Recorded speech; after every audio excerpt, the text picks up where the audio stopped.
Welcome back to our channel. Today, we're diving into an essential update for Gmail users, how to see your recent security activity on Gmail using your PC.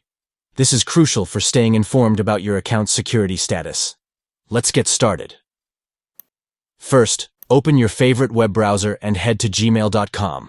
Log into your account if you haven't already. Once you're in, look towards the top right corner of the screen for a small gear icon. This is your settings menu. Click on it to reveal a drop-down menu. From there, select See All Settings.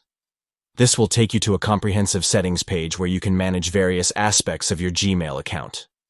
Now navigate to the Accounts and Import tab. Once you're there, look for the option that says Other Google Account Settings. Click on that to proceed. You'll be redirected to your Google account settings. Here, find the Security tab on the left-hand side of the screen. Click it to access all security-related options for your account.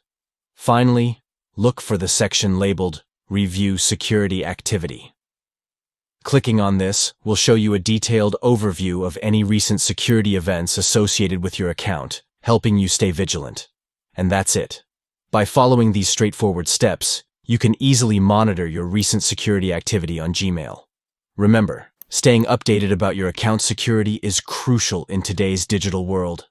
Thanks for watching, and don't forget to like and subscribe for more helpful tips.